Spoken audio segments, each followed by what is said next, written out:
Student, स्वागत है आप सभी का फार्मेसी नोट्स में। और मैं हूं डॉक्टर उपासना। जैसे कि आपको पता है चैप्टर नंबर 2 फार्मास्यूटिक्स का कंप्लीट हो चुका है और उसके बाद मैंने आपको कहा था कि जो भी इंपॉर्टेंट एमसीक्यूज या फिर थ्योरी एग्जामिनेशन के लिए जिस तरीके का मॉडल पेपर आपको देखने को मिल सकता है वो भी मैं साथ में है जो कि डिस्कस करूंगी।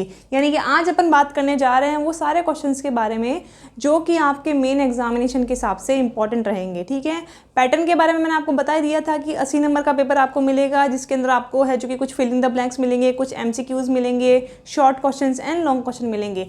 मेरे अकॉर्डिंग इस पर्टिकुलर टॉपिक के अंदर क्या क्या क्वेश्चंस आपको देखने को मिल सकते हैं, या फिर सीधा सीधा कहें कि इस मॉडल पेपर के अलावा आपको कुछ भी देखने की जरूरत नहीं है, तो सारा का सारा कंटेंट मैंने यहाँ पे ऐड कर दिया है। तो चलिए शुरू करते हैं। सबसे पहले अपन एमसीक्यू से। टोटल आपको 20 एमसीक्यूज हैं जो कि आपके मेन एग्जामिनेशन में देखने को मिलेंगे। साथ ही वो एमसीक्यूज भी हैं जो आपको कहीं ना कहीं एग्जिट एग्जाम की तैयारी के लिए भी मदद करेंगे। सबसे पहले अगर शुरू करें एमसीक्यूज में तो सबसे पहला क्वेश्चन है अपना, which one of the following rubber has excellent ageing property. Ageing property यानी कि बेसिकली ये है कि कौन सा पर्टिकुलर रबर है जो जल्दी से खराब नहीं होता। रबर की बात की थी मैंने, आपको दो तरीके के रबर बताए थे, एक बताया था सिंथेटिक और एक बताया था आपको नेचुरल। सिंथेटिक रबर में काफ़ी सारी अपन ने कैटेगरी की बात की थी जहाँ पे एजिंग रेजिस्टेंट है, ऑयल रेजिस्टेंस है, वाटर रेजिस्टेंस है एंड परमिबिलिटी रेजिस्टेंस है, और कोई कोई है जो कि हीट रेजिस्टेंट भी अपने को देखने को मिला था। बट जब बात कर रहे हैं यहाँ पे सिर्फ और सिर्फ एजिंग की, यानी कि लंबे समय तक चलने वाला रबर कौन है, तो वहाँ पे मैंने आपको एग्जांपल बताया था सिलिकॉन रबर की। प्लस इसकी ये खास बात भी थी कि ये 250 डिग्री सेंटीग्रेड पर भी चल सकता है। ठीक है, तो पहला आंसर हो जाएगा आपका A, silicone rubber have the excellent ageing property. आगे चलते हैं अपन। To protect corrosion which of the lining of following material is used in collapsible tubes. अब पर्टिकुलर भाई सिंपल सा इन लोगों ने पूछ लिया है कि भाई आपका जो भी एल्यूमिनियम मटेरियल है या जो मेटल है उसमें कोरोजन होता है। कोरोजन को प्रिवेंट करने के लिए आप इसमें किसी ना किसी चीज़ की लाइनिंग करते हैं। भाई लेड के अंदर टॉक्सिसिटी हो रही थी तब तो अपन क्या कर रहे थे, टिन की कोटिंग कर रहे थे। बट अगर किसी का ऑक्सीडेशन हो रहा है, किसी में कोरोजन हो रहा है, जंग लग रहा है, तो उसे प्रिवेंट करने के लिए आप उसकी किसकी कोटिंग करेंगे, तो वहाँ पे या तो इपॉक्साइड या विनाइल रेजिन या फिर फिनोलिक रेजिन की कोटिंग की जाती है। ठीक है, तो अगर आंसर की बात की जाए तो आंसर हो जाएगा आपका डी, ऑल। नेक्स्ट सवाल की बात की जाए, type second glass. Type second की अगर बात की जाए तो टोटल मैंने आपको 5 तरीके के ग्लास बताए थे, जिसमें टाइप 1 था आपका बोरोसिलिकेट। टाइप सेकंड की अगर बात की जाए तो वो था आपका टीटेड सोडा लाइम। टीटेड सोडा लाइम बेसिकली अगर किया जाए तो ये आपका बोरोसिलिकेट से थोड़ा सा कम एक्सपेंसिव ग्लास था। ठीक है, तो यहाँ पर आंसर हो जाएगा आपका सी, टीटेड सोडा लाइम ग्लास। आगे चलते हैं। Vulcanization of a rubber is performed by treatment with. ठीक है, यानी कि जो वल्केनाइजेशन प्रोसेस है वो पहली बात क्या है, दूसरी बात कि इसमें पर्टिकुलर कौन सा एलिमेंट है जो कि यूज़ किया जाता है। वल्केनाइजेशन की अगर मैंने बात की थी तो मैंने आपको बताया था कि जो रबर है उसको स्ट्रेंथन करने के लिए उसके जो मॉलिक्यूल है उसमें क्रॉस लिंकिंग को बढ़ाने के लिए उसे इस्तेमाल किया जाता है, और उसमें सल्फर का है जो कि यूज़ किया जाता है। तो आंसर क्या हो जाएगा आपका बी, सल्फर। ठीक है, नेक्स्ट चलते हैं। Which one is not characteristics of a glass, यानी कि पर्टिकुलर इनमें से कौन सी प्रॉपर्टी है जो ग्लास की नहीं है। सबसे पहले ट्रांसपेरेंट, भाई ग्लास और ट्रांसपेरेंट होता है। दूसरा लाइट वेट, ये सोचेंगे ठीक है। तीसरा फ्रेजाइल, भाई ऑब्वियस है फ्रेजाइल भी है, वो आसानी से टूट सकता है। और डी, ऑल, तो ऑब्वियस है लाइट वेट है जो कि इसकी पर्टिकुलर कैरेक्टरिस्टिक नहीं है, ये काफ़ी हैवी इन वेट होता है। ये सबसे बड़ा इसका डिसएडवांटेज भी था जो अपन ने क्लासेस में देखा था। तो आंसर हो जाएगा आपका B. Then which polymer does not belong to the thermosetting plastics. Thermosetting plastic क्या है, सबसे पहले वो याद करते हैं। तो थर्मोसेटिंग वो प्लास्टिक है जो काफ़ी ज़्यादा हार्ड इन नेचर थे, ब्रिटल थे, इन्हें आपस में वापस मोल्ड नहीं किया जा सकता था। उसमें काफ़ी सारे एग्जाम्पल अपने को देखने को मिले थे जो थे melamine, polyurethane and polyesters. But PVC polyvinyl chloride इसका एग्जाम्पल नहीं था। ठीक है, तो आपका आंसर क्या हो जाएगा, A, PVC. They are easily mouldable. ठीक है, फिर बात करते हैं the major component of glass. अगर आप ग्लास बना रहे हैं तो वो किस तरीके से बनता है, तो ग्लास बनाने के लिए मैं आपको कहा था उसके अंदर आप सिलिका ऐड करते हैं, बोरोसेक्स करते हैं, सोडा ऐश ऐड की जाती है, कुछ क्यूलेट्स ऐड किए जाते हैं, उन्हें हीट किया जाएगा, देन पर्टिकुलर शेप में मोल्ड किया जाता है। बट जो 80% कंटेंट है वो आपका रहता है सिलिका का। तो आंसर क्या हो जाएगा, the main component to prepare glass is silica. ठीक है, then aerosol containers are manufactured using which metal. अब बात है कि भाई जो एरोसोल कंटेनर्स हैं, एरोसोल में बेसिकली अगर बात की जाए तो इस तरीके के जो कंटेनर्स हैं जिसके अंदर स्प्रे सिस्टम्स होता है, इसमें काफ़ी ज़्यादा अपने को प्रेशर की रिक्वायरमेंट रहती है, उस तरीके के जो कंटेनर्स हैं वो किस पर्टिकुलर मेटल से मिलके बने होते हैं। ठीक है, तो ऑप्शन की अगर बात की जाए तो वो जो मेटल रहेगा वो आपका रहेगा एल्यूमिनियम। सबसे ज़्यादा अगर बात की जाए इस कंपेयरिंग टू, ये चीप भी रहता है और साथ ही साथ इसे इस तरीके के ज़्यादा प्रेशराइज सिस्टम के लिए यूज़ भी किया जाता है।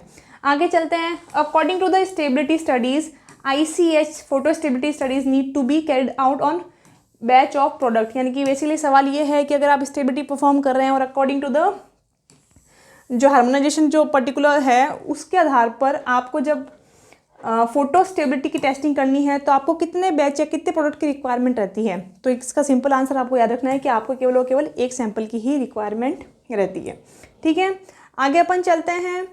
Which additive is responsible for modifying the stiffness and tensile strength of the natural rubber, यानी कि किसी पर्टिकुलर रबर के अगर अपने को स्ट्रेंथ बढ़ानी है, जैसे मैंने आपको एग्जांपल दिया था इस रबर का, तो इस रबर में जो नेचुरल रबर है अपना ये है, ठीक है। अब इसकी मुझे स्ट्रेंथ बढ़ानी है, इसकी स्ट्रेंथ बढ़ा के मुझे इसको थोड़ा सा मजबूत करना है, थोड़ा सा हार्ड करना है, तो इसके अंदर मैं क्या ऐड करूँगी। ऑप्शन की अगर बात की जाए तो ऑप्शन आपके पास है वल्केनाइजेशन एजेंट, नहीं वल्केनाइजिंग एजेंट तो अपन तब यूज़ करते हैं जब अपने को इसकी क्रॉस लिंकिंग को इंक्रीज़ करना हो, जिसमें अपन सल्फर का इस्तेमाल करते हैं, तो ये तो नहीं हो सकता।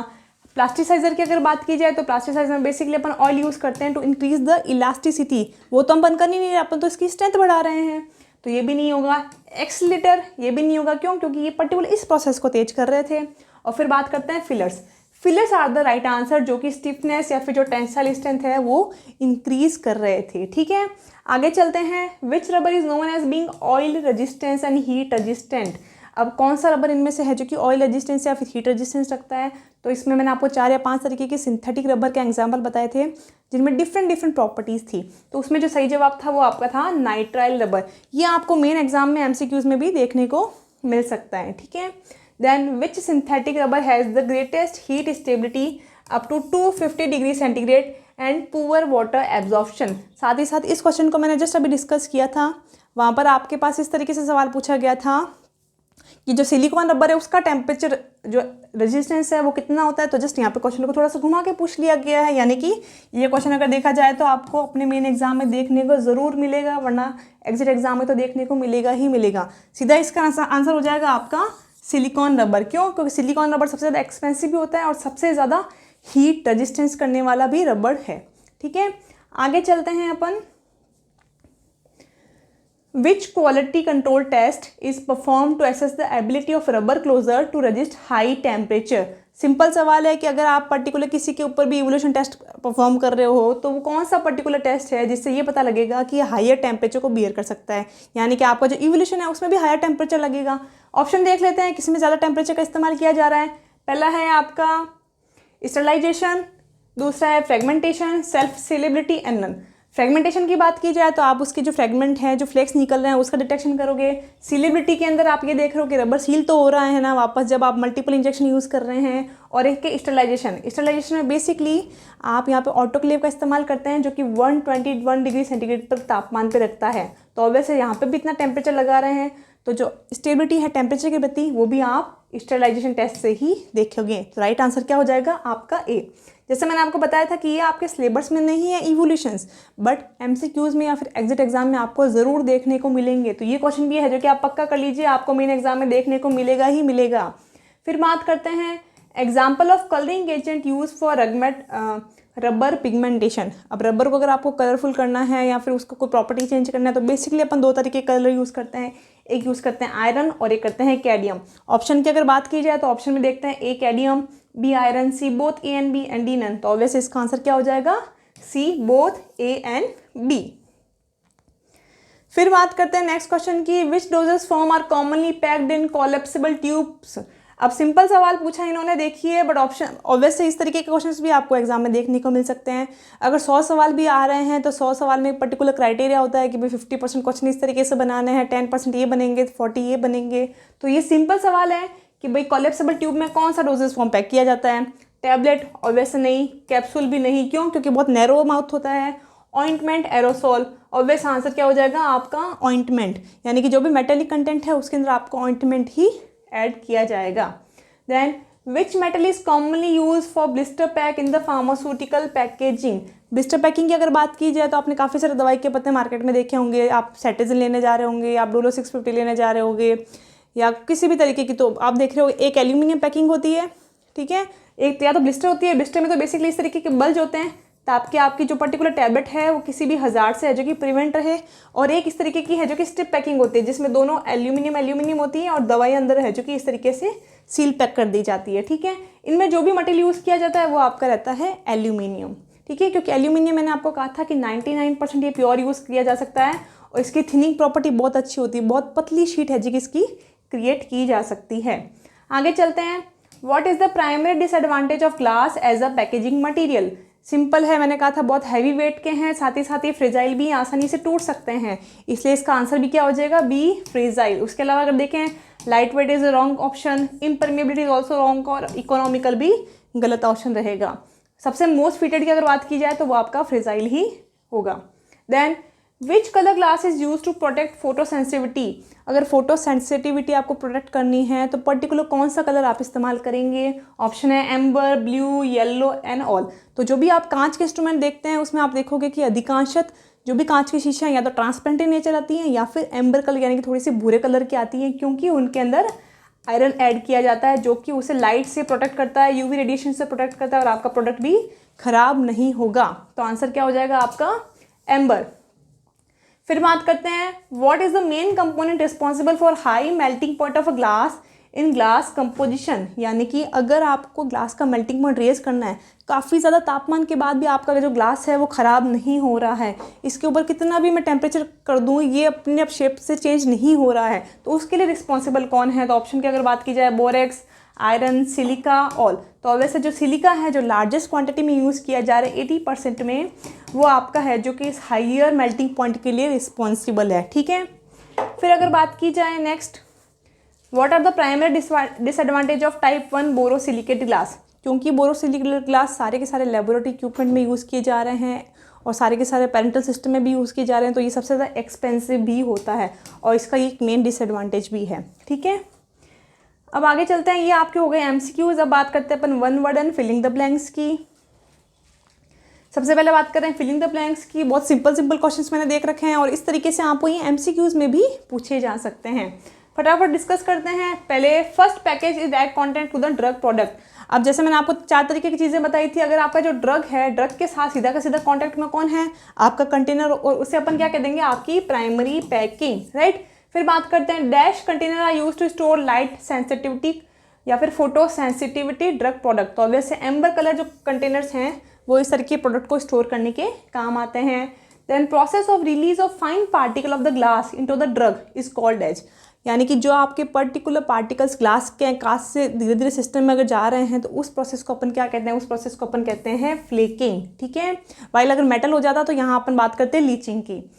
इन type 1 glass the alkali is removed by boron. Boron particular element से प्रोसेस किया जाता है जिससे कि आपका जो ग्लास है अब एल्कलाई फ्री हो जाता है, यानी कि एल्कलाई कंटेंट है जो कि उससे आपके सिस्टम में अब नहीं गिरेगा।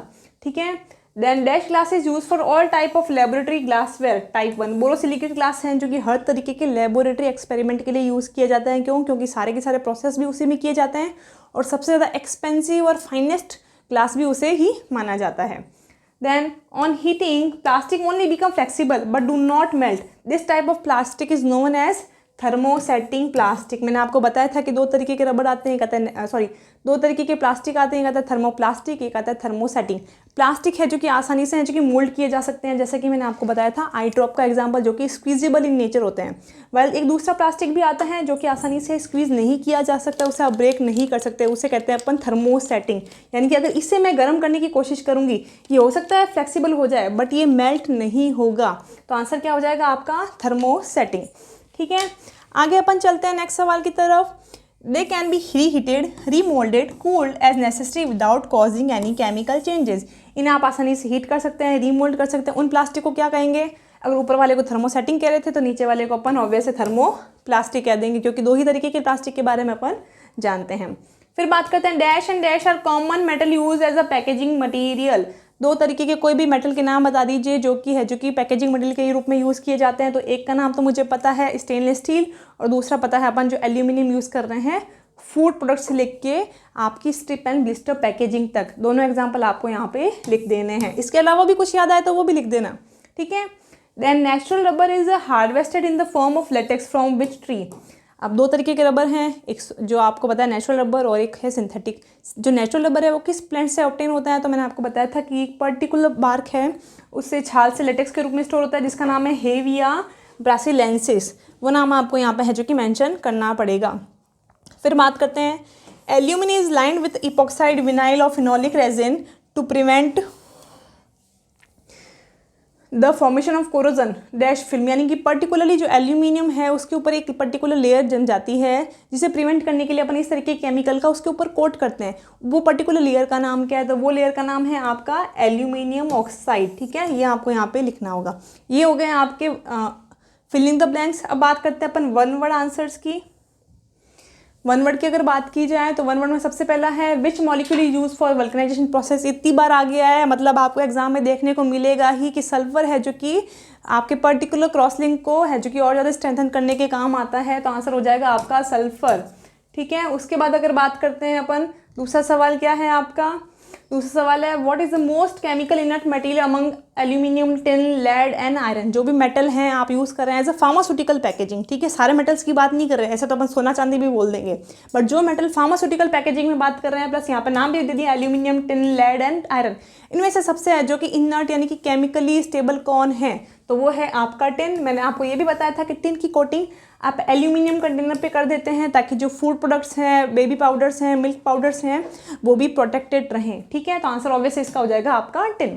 Then which metal is use as a 99% purity and above in foils for blister packs and strip pack. इसका जवाब भी जस्ट अपने डिस्कस किया था कि जो एल्यूमिनियम है बहुत ही पतली शीट बनाने के लिए कैपेबल है, साथ ही साथ इसके हार्ड कंटेनर्स भी बन सकते हैं, तो फूड प्रोडक्ट को पैक करने के लिए भी काम आता है, आपकी टैबलेट को स्टोर करने के भी काम आता है, उसके अलावा बड़े बड़े कंटेनर्स को भी कंटेनर के रूप में भी एल्यूमिनियम के कंटेनर्स का इस्तेमाल किया जा सकता है। तो सिंपल आंसर हो जाएगा इसका एल्यूमिनियम। सबसे ज़्यादा चीप मटेरियल है इन चारों में से और सबसे ज़्यादा यूज़ किया जाता है।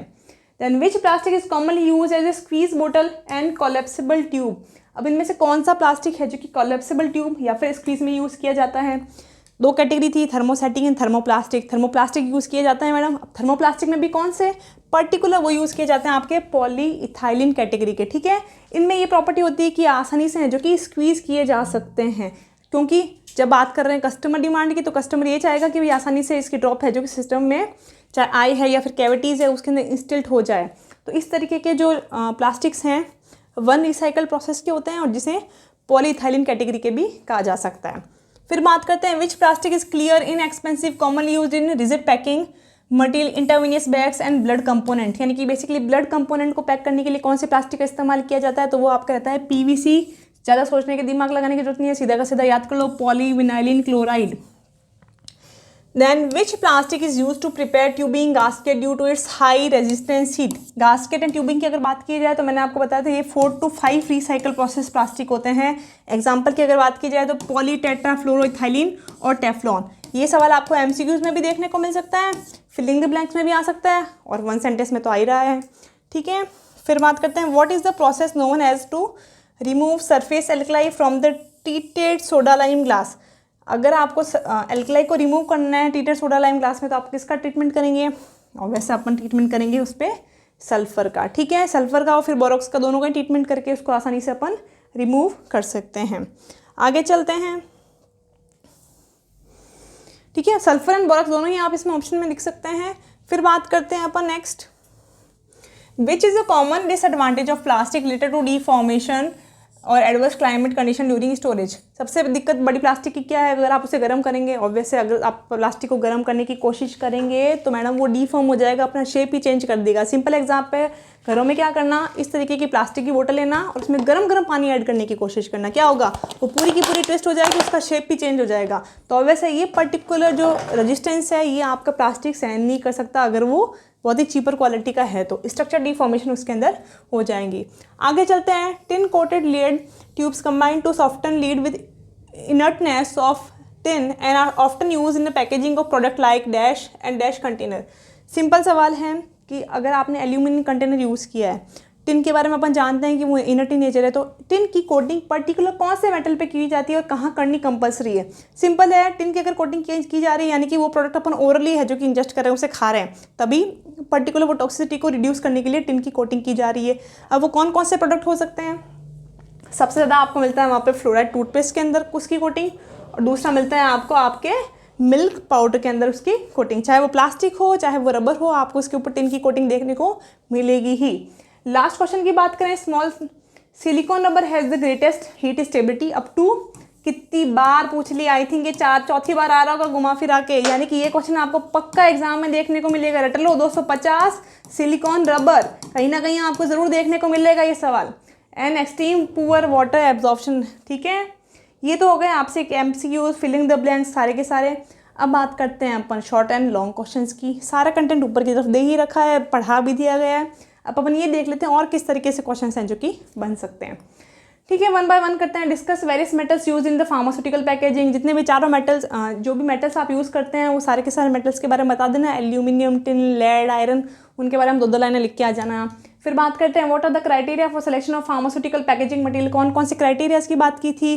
स्ट्रेंथ होनी चाहिए, कस्टमर के लिए सही होना चाहिए, कॉस्ट ज़्यादा नहीं होनी चाहिए, सारे के सारे क्राइटेरियाज यहाँ पर लगा देना। देन डिफाइन पैकेज, पैकेज क्या है जो कि सिस्टम को है जो कि अंदर की तरफ एनक्लोज कर दे। पैकेजिंग क्या है जो उसको कवर करे। फार्मास्यूटिकल पैकेजिंग क्या है जो फार्मास्यूटिकल प्रोडक्ट को स्टोर करे। ये एक एक लाइन सब में लिख के आ जाना, ये आपके 5 नंबर में आपको देखने को मिल सकता है, ठीक है। फिर बात करते हैं discuss different type of glass with their application as a pharmaceutical packaging. ये 5 नंबर का सवाल है और ये आपको हमेशा एग्जाम में देखने को मिला है और मेरे हिसाब से इस बार भी आपको एग्जाम में देखने को मिलेगा। 4 तरीके के ग्लास होते हैं, चारों की एक एक लाइन बताते हुए उसकी एक एक एप्लीकेशन आप बता देना। आई थिंक ये आपके लिए सफिशिएंट कंटेंट होगा। फिर बात करते हैं रबर, उसके एडवांटेज एंड डिसएडवांटेज। एडवांटेज क्या है, बहुत ज़्यादा प्लास्टिक है, चीप है, नेचर है। डिसएडवांटेज की अगर बात की जाए तो ये मेल्ट हो जाता है, लीचिंग प्रॉब्लम इसके अंदर अपने को देखने को मिलती है, ठीक है। क्लोजर की बात की जाए तो क्लोजर एज अ कंपोनेंट मैंने काफ़ी सारे तरीके के आपको क्लोजर बताए थे। हर्मेटिकली सील्ड, टाइटली क्लोज्ड, ये सारे के सारे आपको कैटेगराइज करने पड़ेंगे यहाँ पर। फिर बात करते हैं different type of glass as a packaging. तो ग्लास को डिटेल में बताते हुए कि 5 तरीके के ग्लास होते हैं, type 1, type 2, type 3, type 4 and जो लास्ट है जो आपका न्यूट्रल वाला, वो सारे के सारे बताते हुए उसके एडवांटेज आपको यहाँ पे एक्सप्लेन करने होंगे। शॉर्ट सवालों की अगर बात की जाए, शॉर्ट सवाल आपको टोटल हैं जो कि 10 लगभग अटेंड करने होते हैं। Advantage and disadvantage of rubber, कोई भी 4 एडवांटेज एंड डिसएडवांटेज लिख के आ जाना। टाइप ऑफ रबर की बात की जाए, आपको मैंने रबर 2 बता दिए, 2 तरीके के होते हैं, उनके बारे में एक्सप्लेन करना है। Describe aluminium as a metal as a choice of pharmaceutical packaging. अब एज अ मेटल एल्यूमिनियम को क्यों सिलेक्ट किया जा रहा है उसके बारे में मैंने आपको आधा 1 पेज बता रखा है, वो आपको सारा यहाँ पे लिख के आना पड़ेगा। मेटल के क्या एडवांटेज डिसएडवांटेज हैं वो यहाँ मैच करने हैं। एडवांटेज खूब सारे हैं। डिसएडवांटेज की बात की जाए तो कंटेंट है जो कि आपका सिस्टम में ना चला जाए, ये सबसे बड़ा इसका डिसएडवांटेज है, चाहे लीचिंग कह दो चाहे फ्लेकिंग कह दो। फिर बात करते हैं प्लास्टिक कितने तरीके के होते हैं, 2 तरीके के होते हैं, थर्मोसेटिंग एंड थर्मोप्लास्टिक। थर्मोसेटिंग में भी बात की जाए तो 3-4 तरीके की कैटेगरी मैंने आपको बताई थी, वो सब 2 लाइनें यहाँ पे आपको लिखनी होंगी। फिर बात करते हैं advantage and disadvantage of plastic की, ये आप लिख के आ जाना। आइडियल प्रॉपर्टी की बात की जाए कि क्या क्या आइडियल प्रॉपर्टी होनी चाहिए फार्मास्यूटिकल पैकेजिंग में, इनट होना चाहिए, सस्ता होना चाहिए, हल्का होना चाहिए, इजी टू ट्रांसपोर्ट होना चाहिए। जो भी चीज़ें आपको पता है एज अ ट्रांसपोर्टेशन वाया या फिर एज अ परचेजिंग वाया, वो सारी as according to the customer demand, according to the researcher demand, according to the manufacture demand, 2 point उनके भी लिखोगे तो भी आपकी सारी की सारी आइडियल प्रॉपर्टीज़ यहाँ पे ऐड हो जाएंगी, ठीक है। फिर बात करते हैं why metal containers are not suitable for parental products. अब मेटल कंटेनर क्यों सूटेबल नहीं है, मैंने आपको बताया था क्यों, क्योंकि इसमें कोरोजन हो सकता है। आपका कंटेंट है जो कि मेटल का आपके पेरेंटल में जा सकता है और पेरेंटल सीधे के सीधे सिस्टम में जाते हैं तो ये बहुत ज़्यादा टॉक्सिक इन नेचर रहेगा। इसलिए अपन मेटल कंटेनर के लिए या फिर पेरेंटल प्रोडक्ट्स के लिए मेटल कंटेनर का इस्तेमाल नहीं करते। फिर है ग्लास के एडवांटेज एंड डिसएडवांटेजेस। सबसे बड़ा डिसएडवांटेज है बहुत भारी है और जल्दी से टूट जाता है गिरने पे, और काफ़ी सारे ओवर द एडवांटेज है, ट्रांसपेरेंट है, हीट स्टेबल है, प्रेशर स्टेबल है, ये सारी चीज़ें आप इसमें लिख देना। देन कौन कौन से कंपोनेंट है फार्मास्यूटिकल पैकेजिंग में, 4 तरह के कंपोनेंट है, क्लोजर है, कंटेनर है, सारे की सारी चीज़ें आपको यहाँ पे मेंशन करनी है। फिर बात करते हैं write a short note on test of glass material. Mostly exam में पूछा नहीं जाता, बट शॉर्ट क्वेश्चन में अगर पूछा जाए तो 4 जो भी इवोल्यूशन टेस्ट है उनको आप एनलिस्ट करके आ जाना कि भाई ये 4 तरीके के टेस्ट किए जाते हैं। एक आपका आ जाएगा स्टर्लिटी, एक आ जाएगा सीलेबिलिटी, ये सारे के सारे, ठीक है। मेरे हिसाब से चैप्टर नंबर 2 आज अपन ने कंप्लीट कर लिया है। सारे के सारे जो इंपॉर्टेंट क्वेश्चंस हैं वो मैंने आपको बता दिए। नेक्स्ट क्लास में अपन बात करेंगे चैप्टर नंबर 3 की, फार्मास्यूटिक्स की, और वो रहेगा आपका प्रिजर्वेटिव एंड ऑर्गेनोलेप्टिक प्रोडक्ट्स के रूप में, ठीक है। I hope you understand this video and for more information please like share and subscribe. Thank you.